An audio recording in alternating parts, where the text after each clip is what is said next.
Okay, I just want to invoke the names that the Lord Yeshivas, Nishmat Shlomo Zalman ben Mordechai Yisrael Tzvi. Yeshivas should have an aliyah together with all the other Chashuvi Yortzites today, like the Ar Chaim HaKadosh, etc. Okay, so we are on the 10th verse of Bereshis. We're in the third day. Just going to read the pasuk. So God's talking to the earth. Vayomer Elohim tadshe haaretz deshe, and God said, "Let the earth sprout forth growth. Esev, grass, mazria zera, that has seed to plant. Eitz, pri, and fruit trees. Ose pri, that bear fruit. Limino, according to their species. Asher zaro bo, that have seeds in them. Al haaretz, or that are planted into the earth. Vayihi chen, and it was so. So, for the purposes of the Rabbi Alshech's discussion today, we're going to focus on. We just finished talking about how God told all the waters, they should all gather, and the dry earth should be revealed. So this was the creation of land as we know it, and now the investment in the earth that it should sprout forth vegetation. We're going to contrast the terminology of Yabasha and Eretz to that which we talked about before in the first pasuk, where we said Bereshis bara Elokim es hashamayim ve'es haaretz. So we're going to talk about the Aretz and the Yabasha and the Yamim. Okay.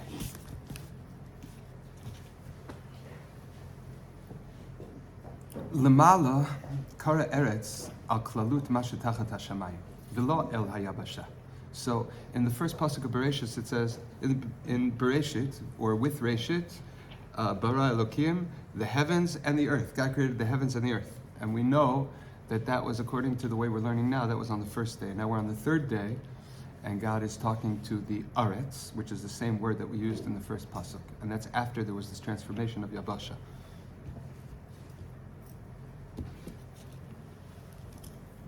Okay. So, when the first verse talked about Aretz, it was only referring to Klalut Mashetachat Hashemayim. There was this dichotomy that we made in the first day, that there's two domains. There's heaven and earth.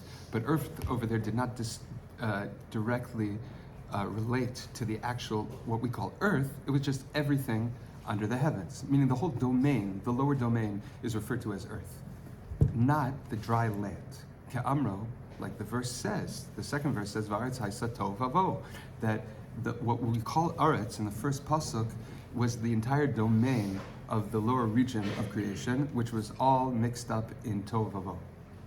Why do we say tov vavo? Ki az haita hayabasha toch hamayim, because that which we refer to, the dry land, was all mixed up with the waters, right? It wasn't until the third day that God said Yikavu hamayim, that the waters should gather and reveal the dry land.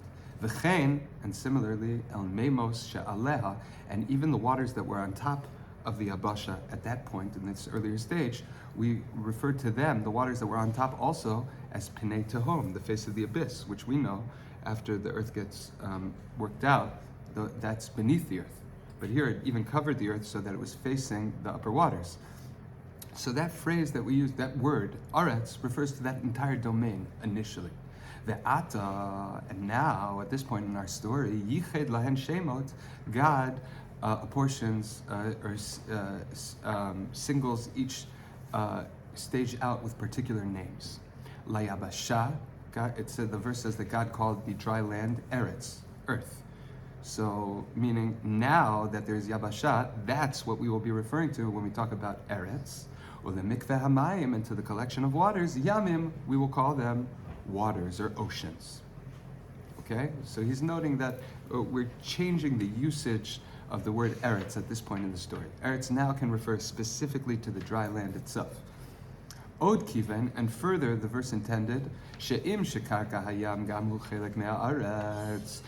We have even under the waters there is earth, the earth of the waters, karka hayam.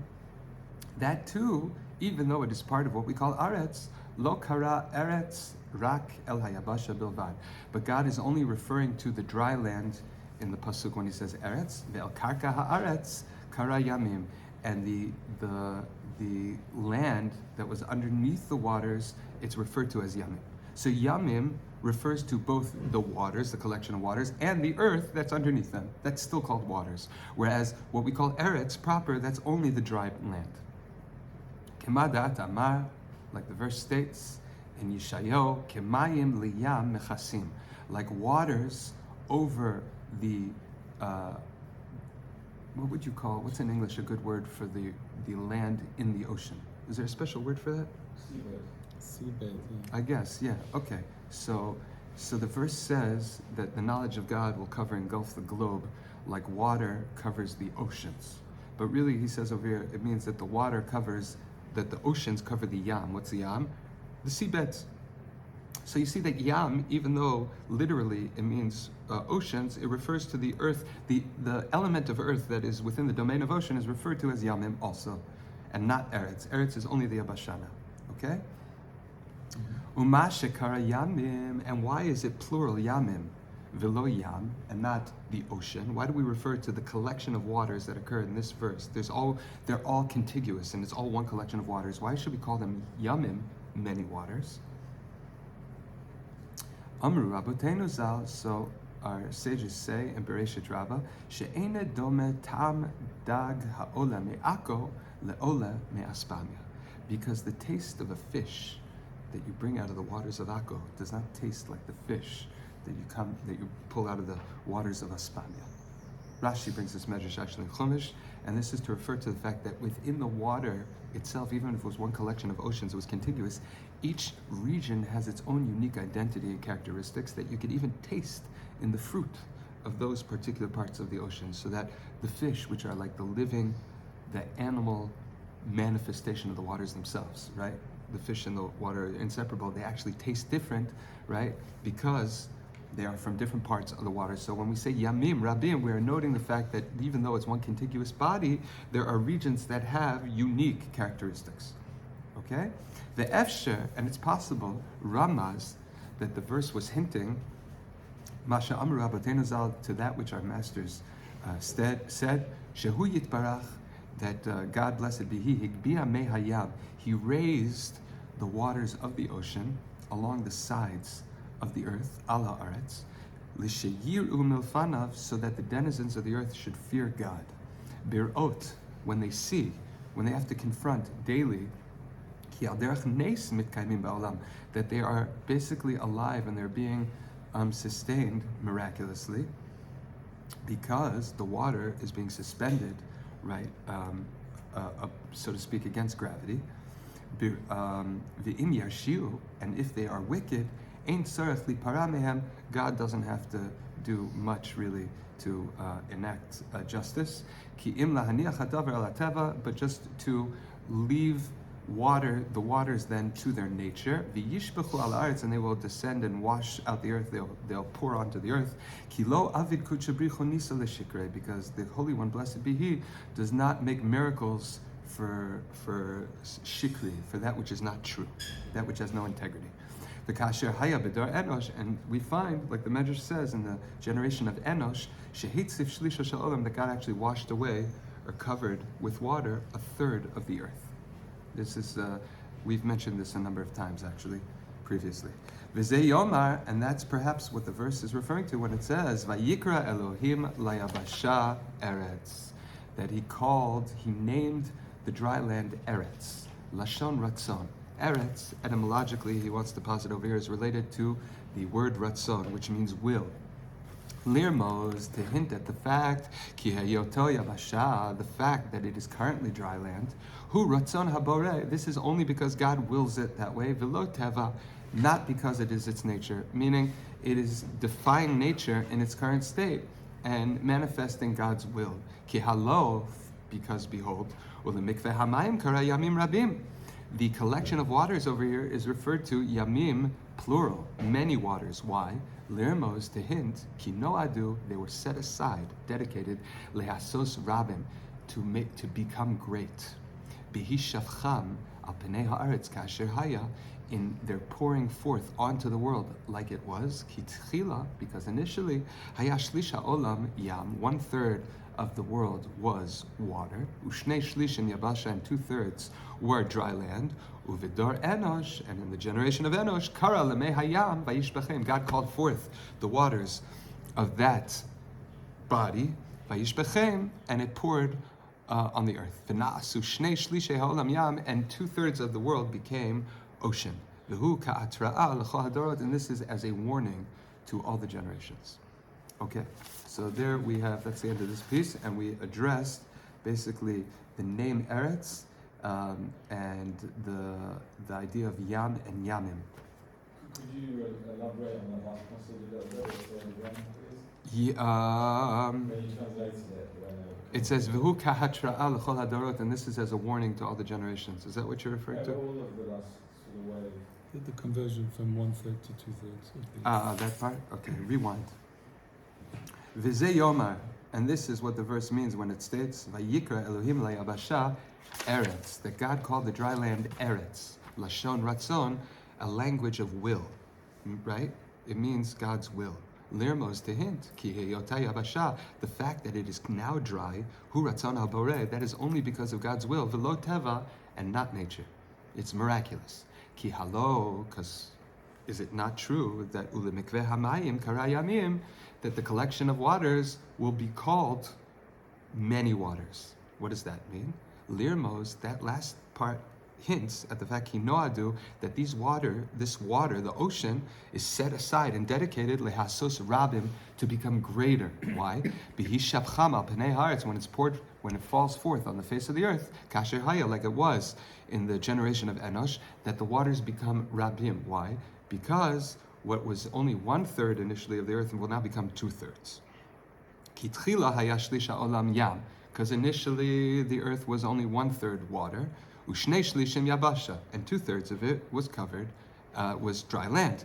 Ubidar Enosh, and in the generation of Enosh, kara lemei hayam vayishbachem, God called forth, right? It's making a play on the words kara yamim. He called many waters, right? The collection of waters, ulemikveh hamayim, the collection of water, kara yamim, he called many waters. Why? Because in the generation of Enosh, he called forth the water, vayishbechem, and it poured on them, v'na'asu shnei shlishei olam yam, and therefore the world became 2/3 water, so the water became rabim, many waters. And this all serves as a cautionary tale to future generations. V'hu ka'atra'a l'chol hadorot. What happened in Enosh that triggered that? There was like a pre-Mabel, micro-Mabel. And this is the 3rd time that we've mentioned it, that he brings it down. You're saying there was 2 Bibles? No, not to the extent, not a full-blown Mabel, but God had already used, there was an incident that the waters were used to respond to the wickedness of meaning something critical happened at the generation of Enosh, and that's Az Hucha Likro B'Shem Hashem. That's when they began to call out in the name of God. And Chazal say, Huchal, that they began, means a lashon chol, profanity. That means that they made God's name profane in Enosh's door. And if you look in the Rambam in Hilchot Avodah Zarah, the first 4 chapters, he tells the story, or basically starts off that the roots of Avodah Zarah in the ancient world stem from the generation of Enosh, because they were so intimidated by their relationship with God that they felt that they had to relate to him specifically through his servants. So they afforded respect that would go to God to the sun and the moon, the stars, because they needed to create distance, and that eventually became Avodah Zarah. And so Chazal mark the generation of Enosh as the beginning of a new stage of deviation and forgetfulness from God, and yet it was still a time where God was very much interactive in the world overtly. And so according to this midrash, there was some sort of, that's God, there was a formative moment where the world that we find it now, which is 2/3 water, is a result of that generation where God basically, until then, the waters kind of were suspended. The oceans kind of were like along the sides of the earth, of the globe. Imagine that the world is a snow globe, and the waters kind of, and that was to remind everybody that the only reason why there's dry land is because God wills it to be so. And the water's just waiting, right? The red light's on. So apparently there was an incident where God actually pressed the button And the world is different because of that. But it was not a mabul.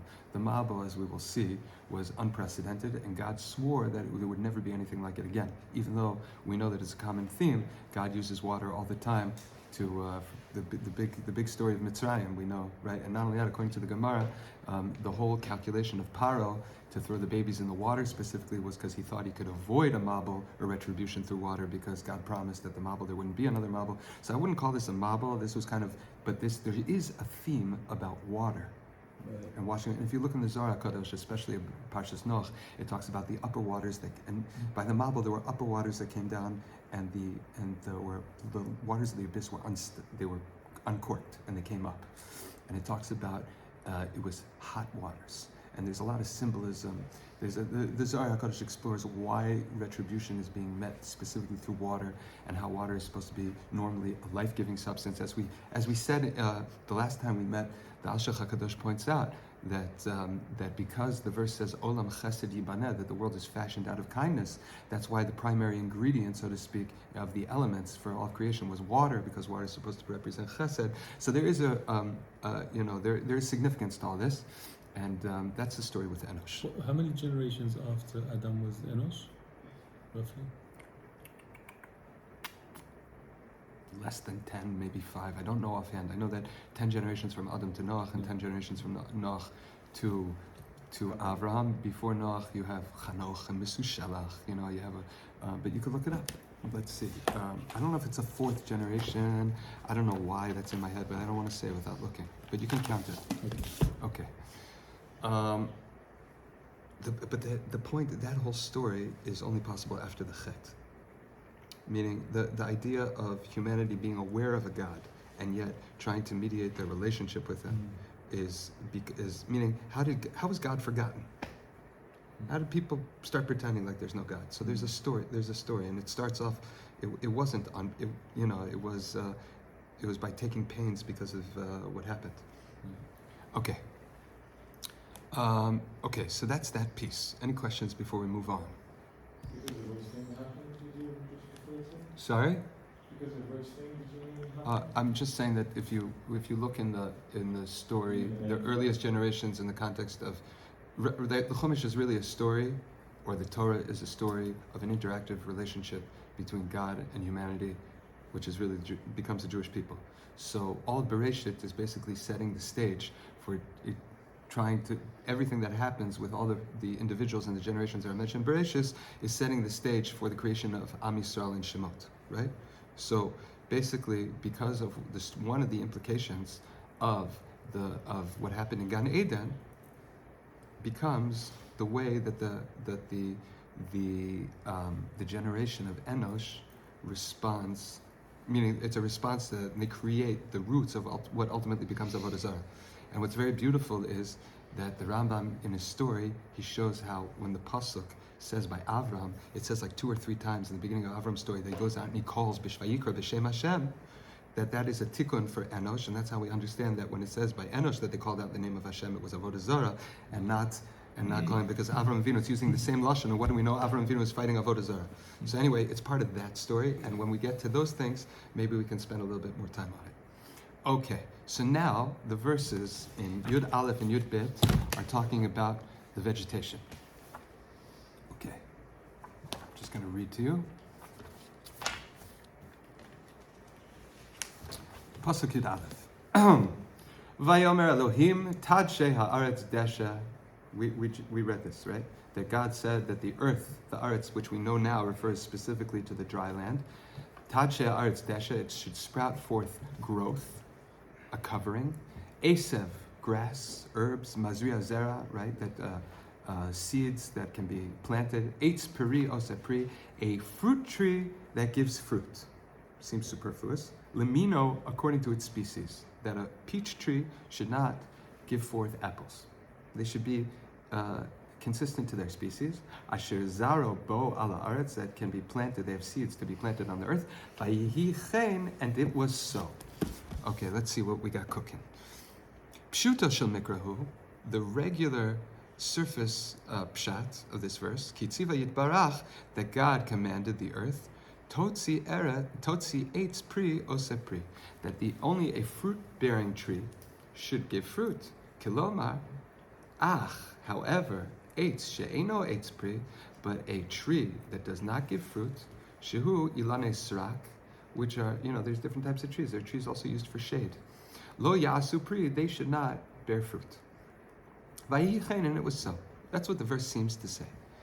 Ki vatotze haaretz, but then the verse says, did I read it? Did I read the second verse? Yes. I did, that it only sprouted forth eitz osepri? I don't think I read that. My mistake, I'm sorry. No, just after to Vayihi Ken. Yes, I'm, okay, so Yud Bet. So it says Vayihi Chen, that it was so. And then it says, to elaborate, it says something else entirely, right?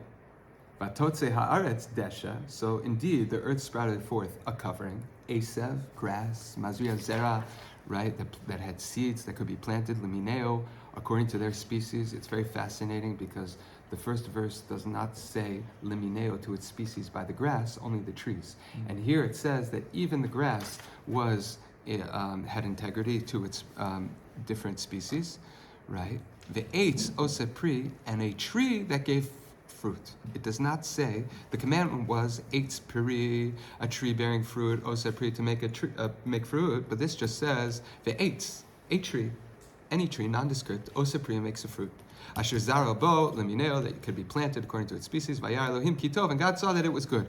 So all this elaboration is superfluous if it says vayihi chen, and yet this elaboration seems to have discrepancies with the commandments. So maybe that's why the verse is telling me right what happened, but then it shouldn't be vayihi chen.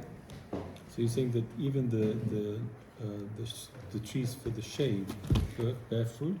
So there's two classic approaches to this discrepancy. Once again, the discrepancy is as follows. God commanded eitz pri, a fruit bearing tree, osepri, that bears fruit. What happened? The verse says eitz, a tree, osepri, made fruit. So now there are two different midrashim. One midrash says, you know what? The earth did less than it was told. The other approach says, you know what? The earth did more than it was told. Why? The first approach, that the earth did more than it was told, was that God said only fruit-bearing trees should give fruit.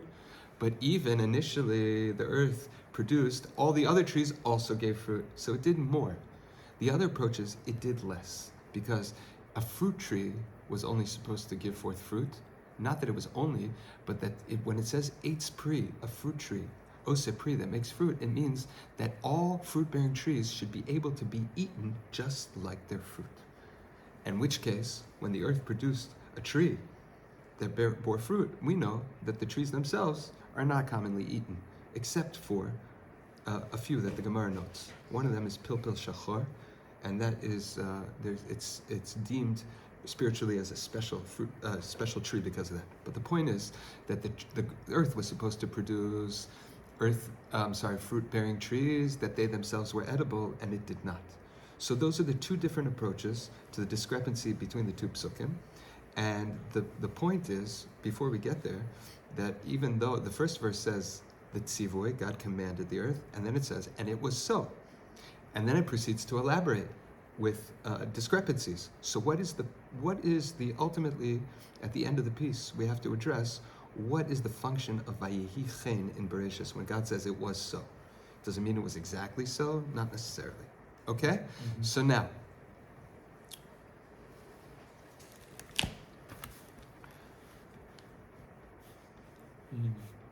vayihi chen, God said that there should be trees that bear fruit, and it was so.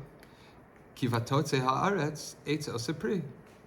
Vihine b'medrash, in the medrash it brings Rav Yehuda bar Shalom, who says, Avra ala tzivoy, the earth did not heed its commandment. Shekach amar la HaKadosh Baruch Hu, because this is what God said. Eitz pri osepri, a fruit-bearing tree should bear fruit. Maha pri ne'achal, just like the fruit can be eaten. Afa eitz ne'achal, the tree should be eaten too. Vihi lo asasaken, but that's not what the earth did. Ella, rather, vatotze haaretz eitz osepri, it made a tree, an inedible tree that could bear fruit. Didn't listen. How could the earth deviate from that which God said? Rabbi Pinchas Amar, Rabbi Pinchas says, no, you got it all wrong. The earth is fantastic. She even added to what God told her. She wanted so much to do the will of God. That when it says that she produced a tree that bore fruit, it was a non-fruit-bearing tree that bore fruit. Even the non-fruit-bearing trees, the trees used for shade and the like, were also bore fruit initially. Which also begs the question, how could the earth do more? First of all, how could the earth have a judgment? Why was it not a direct manifestation, agency of God's will? How could it have some sort of input here? And where did it get the ability to deviate? Not just in will, but in ability. Where did its ability why is God addressing the earth at all? Why doesn't it just say there should be? Why does he have to now partner with the earth to bring forth the vegetation? And it would be strange to consider that this earth that we are referring to, Haneshama, does she have a soul? Lihiyot la bechira, that she should have free will, viratzon, and a will of her own. Ligroa, to take away, ola osif, or to add mida'ata from her own from her own knowledge. Why is she a player here in this? Why does she need to have input? How could she have input? V'gam, ha'im yetzer hara, and does she have a evil inclination, la'avar ratzon, to deviate, to not fulfill the will of her creator? Ve'od, and further, she'achash le'divrei hakol hayashinoi, after everything was, meaning according to everybody, both approaches, hayashinoi, there was a difference, ben hatzivoi, between the command, el hapoel, and to the act, ve'ha'avaya, and the creation. Right? So if it's true that there was deviation, how could the verse attest to the fact that it was so? Why would the verse say vayichen? So we have our questions. How is the earth capable? Right? What does it mean that the earth had input? And why would the verse say vayichen if we're saying that it was different? Okay? Okay. However, that through the words of our sages, we can understand ki batchila Allah b'machshava livro ha'olam b'midat hadin. We all know that initially God conceived of creation through midat hadin, through the character or the attribute of justice. Ulekach ne'emar bereshit bara Elohim, and that's why in the beginning of it all we use the name Elohim, which is the name of justice or judgment, that it was judgment that created. Ra'ah she'ein ha'olam mitkayem, and God saw that the world, by just through judgment, would not be able to survive.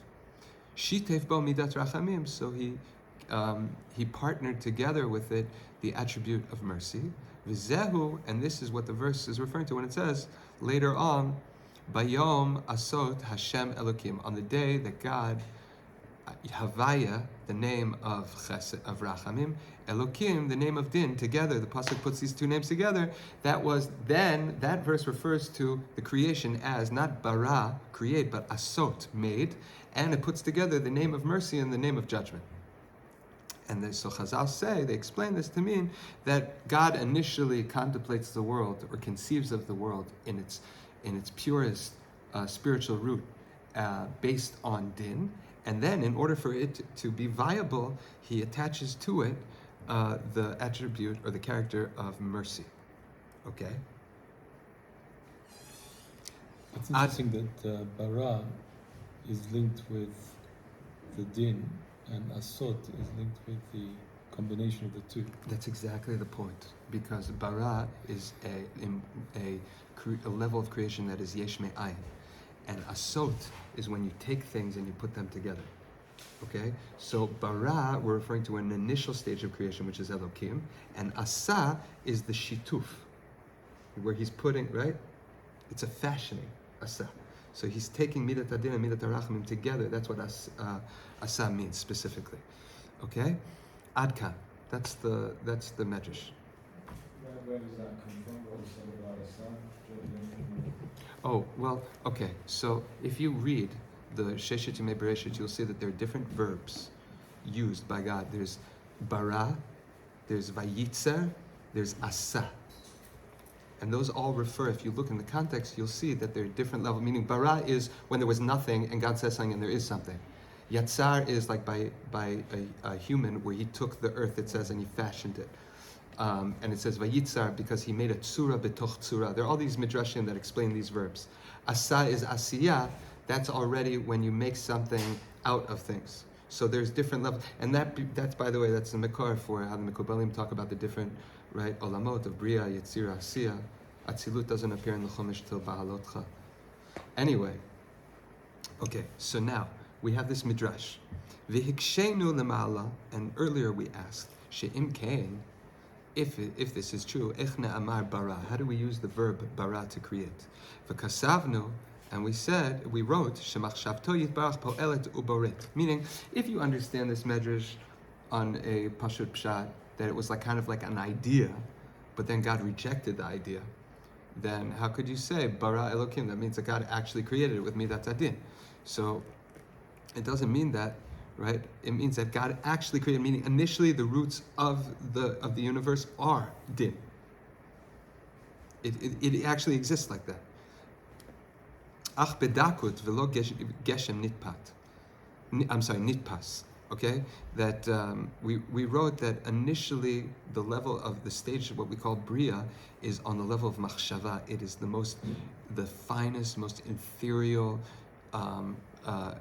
point of creation, with the least materiality. Okay, ki alkein, and therefore afal gav. Bereshit nami mamaru. It's true that when the verse says Bereshit, it's one of the 10 utterances, meaning it is an act of creation. The verse Bereshit, even though it doesn't say God said, right, or God made, or God fashioned, it just says Bereshit bara Elokim et hashamayim ve'et haaretz. So Chazal say that verse itself is a ma'amar. It was an utterance. It was the initial point of creation. And lo ne'amar vayomer. It doesn't say that God said. Because on that level, Bereshit, that verse Bereshit, is in the mind of God, so to speak. It's so ethereal, it's not even from the breath of his mouth that is creating, it's not even his speech, it's the thought itself. So on the level of thought. So if Chazal say that God had a thought to create Midat Adin, that means that on the level of thought of the universe, it exists in Din. So on the level of the first utterance of Bereshit, it is still on the, right, it's God acting in the finest, slightest, most gentle level of vitality. Okay? Pu'ulato daka, the act is the slightest, v'chiyunit adin, in a gentle vitality. And therefore we can justify that which the Chazal said in this medrash, that all the various things, the details created of the heavens and those of the earth that were created throughout the 6 days of creation, kulam nitava, each one was manifest mitziotan, their existence berega at the moment shebar Elohim et hashamayim ve'et haaretz, right? In the first act of creation on the level of thought, initially everything existed, but just on the level of thought. Ella, however, shahayu bekoach, they were in the level of potential, bidakut, in the slightest way, bashamayim uvaretz, as a zone or a reality of shamayim, of heavens, uvaretz, and earth. Ve'achakach, and only afterwards, davar yom biyomo, each successive day had its particular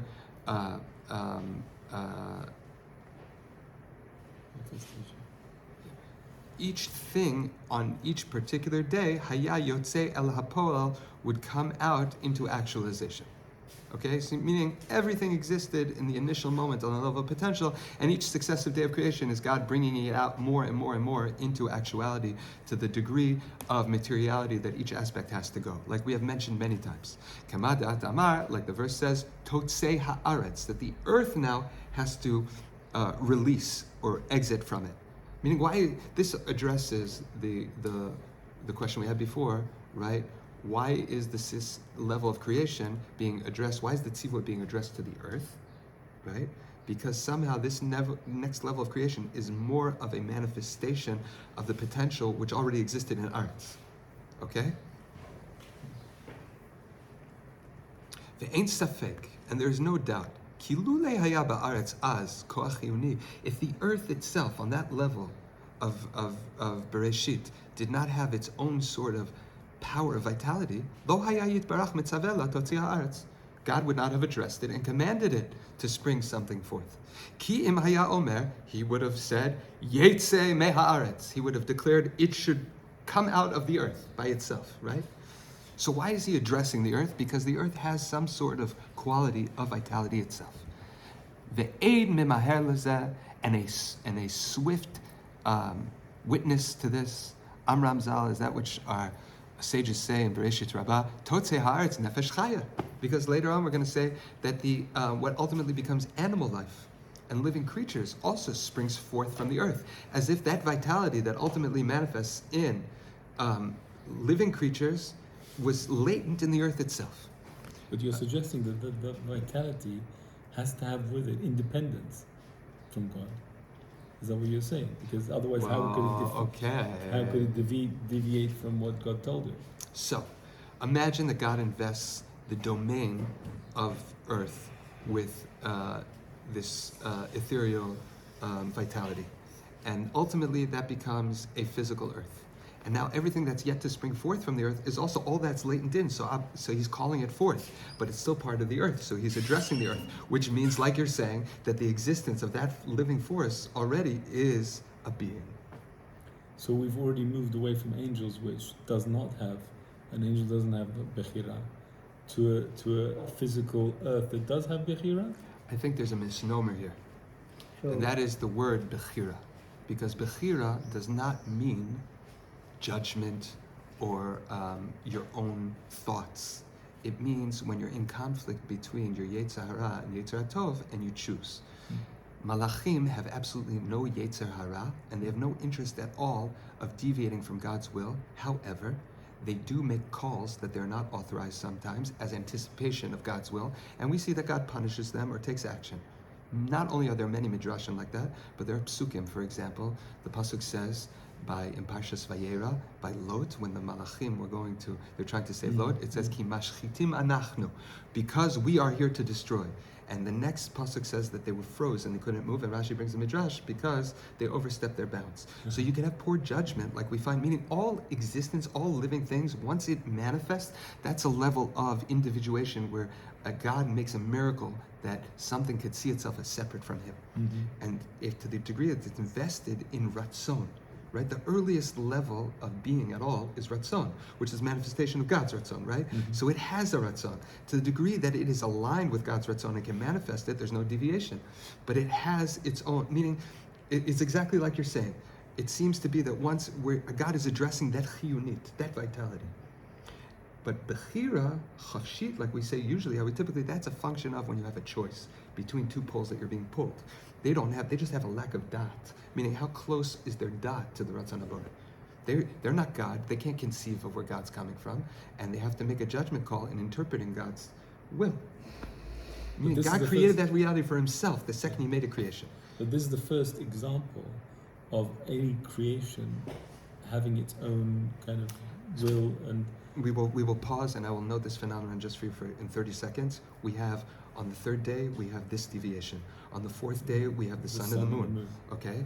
The earth ultimately is cursed because of the sin of man. Why? Because man was able to deviate from God's will, ultimately because of the earth. And therefore now, retroactively, we have to address that. But before that, we don't. And not only that, but the Gemara in Chagiga says, you remember how I said, in the first verse, it doesn't say that the grass should have species, just the trees. Right. But in the second verse, it says that the grass even had species. Right. So the Gemara Chagiga brings an amazing medrash. It says that the grass made a gezerah shava, a kal v'chomer me'atzma. They made a kal v'chomer by themselves. They heard God tell the trees that a peach tree shouldn't bear apricots, and avocado tree shouldn't bear lemons. And the grass said, hey, lemongrass should only be lemongrass, and crabgrass should only be crabgrass, right? And golf, I mean, I don't know, Kentucky bluegrass should only be Kentucky bluegrass, right? And never the twain shall meet. So they made a kal v'chomer b'fnei atzman, and that's when the Sar Shel Olam, Matat, he said the pasuk Yismach Hashem b'ma'asav. God should have joy in his creation, because God was happy that it anticipated his will. And this is the important point, that if you're going to be upset when it deviates, and you're going to be happy when it does something, it surprises you, the point is that God was risking that the world should deviate, because really what he wants is that the earth, or that creation, should be independent. God doesn't want a puppet show, he wants a relationship. So he's investing in creation the ability, right, to have will and to make calls. It's fascinating you say that. It's very much the example of us today with artificial intelligence. We've created a being, a thing, and it has the power to think for itself. I would like to stick with the mashal, because I'm not sure that I understand AI yet, because I hear people say these things and I don't understand how it could ever be anything more than a golem. There's a tshuva from Rav Yaakov Emden from the Yeshivas, whose ancestor made a golem, Rav Elio Baal Shem. Right? The Yeshivas, Rav Yaakov Emden was the son of the Chacham Tzvi. And he asked the Shaila in his sefer, if the golem of his great-grandfather would present itself, could you count him for a minion? Right. So I don't see how artificial intelligence can ever, meaning, however you use the word intelligence, I don't know how artificial intelligence can ever have a soul. And according to our mashal, that means that you would have to invest from your chiyunit into the machine, into the programming. And when you figure out how to do that, it'd be interesting to me. But until then, I understand what you're saying. I'm not sure I understand the reality that way, but it's absolutely true what you're saying, that there's a meaning we're identifying. Basically, this is tremendous musar haskel in Maaseh Bereshis that we don't make a big deal enough about. And in fact, it's very easy in religious psychology to actually pervert this. Okay? God does not want a puppet show. He wants a relationship, and therefore you need to be who you are in order to come together with him.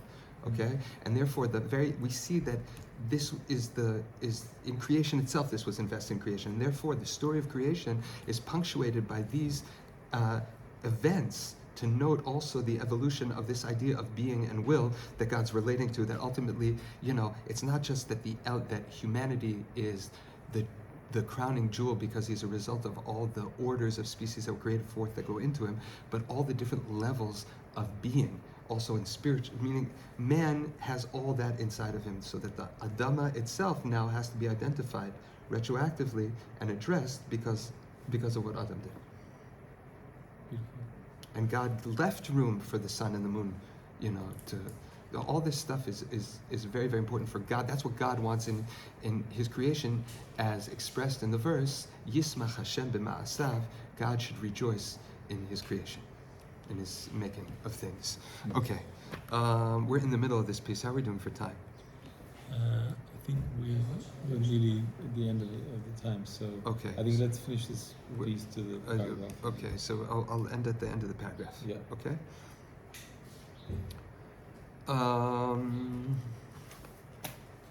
Okay, because we know, right? We're noting that the earth also, the nefesh chaya, a living creatures of the animal kingdom, etc., also was a result of a commandment of the earth to spring that living force through it. So we know that it was latent in the earth itself. Zu rucho shel Adam Harishon.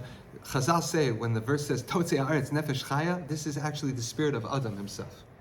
Because later on, it's interesting because the verse doesn't differentiate between when it says nefesh chaya by animals and it says vayipach ba'apav nishmat chayim vatihi lenefesh chaya.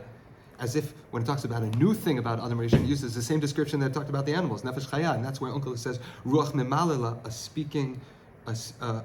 speaking spirit. So Chazal say that the nefesh chaya in the earth even was the spirit of Adam. So how can you even say that? What do you mean? Adam is not till day 6. Adam is min ha'adama. Right. But you're saying the Ruach is already in existence now, today? He's saying that when God says Totzei ha'aretz nefesh chaya, well, first of all, the last piece we read about the Mayim said, where he said, where is the Ruach? The Ruach was already existed. Ruach is already talked about in the first pasuk, the Ruach Elokim, right? But we're calling Ruach as the vitality inherent in the earth, And that ruach is the ruach of Adam. Ultimately becomes the ruach of Adam. So Adam is present already in the roots within the earth. Me'afar, right? From the earth you came, right? Ve'afar tashuv, right? You're going to go, right? You will return. Okay. How is it that a material, coarse, physical earth can spring forth living vitality, a spirit of life?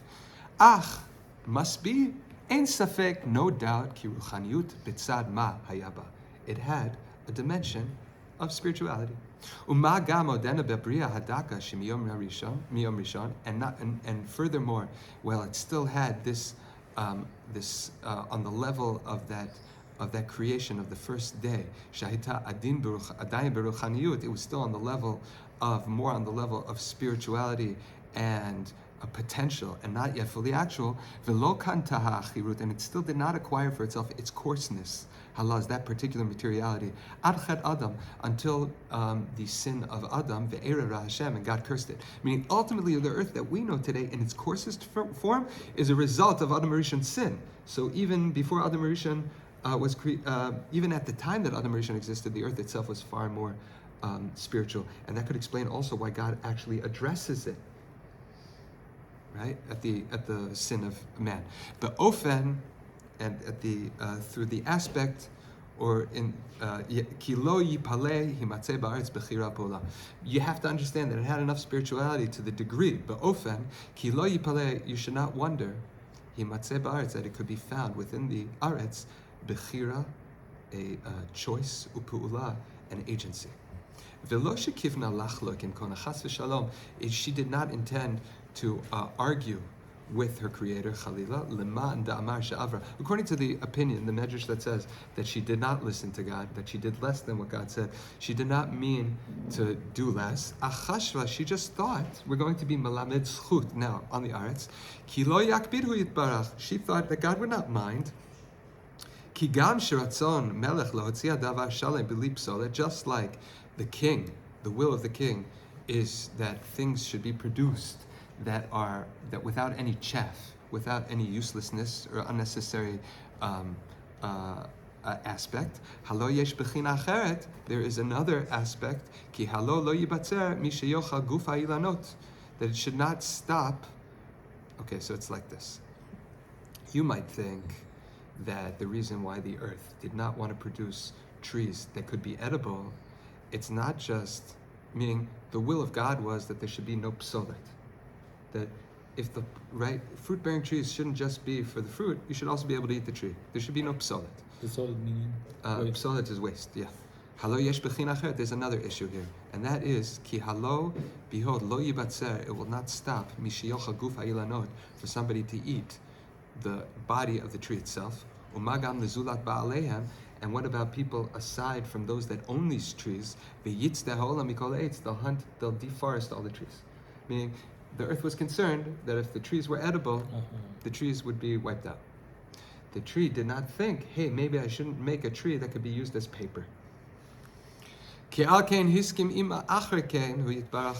ultimately God, he was maskim, he agreed with her later. And according to... Where did he agree? How do we agree? Because it says Vayichen, but we didn't explain it yet. Okay, and according to the opinion that said that she added that God only wanted fruit-bearing trees to bear fruit, but even the ilanei srak bore fruit, right? Kivna l'shivcha yitbarach, she wanted to praise God and make things really, really nice for Him. Elisha al yedei chet Adam, but only through the sin of man. Nimna pri me ilanei srak.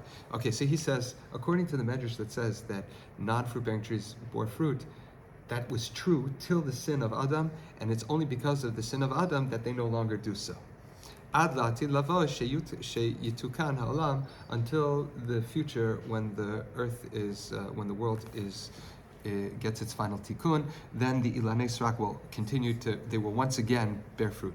Ukema'amar Rabbeinu Zal, and like the words of our sages, ki al zeh ne'amar biyudei parashat b'chukotai she'em la'atid, ve'etz hasadeh yitem piryo, afilu ilanei srak. So Chazal say that in the verse in Bechukotai, and it says, and the trees of the field should give fruit, it means actually trees that are not fruit-bearing trees will ultimately, latid lavo, they will bear fruit.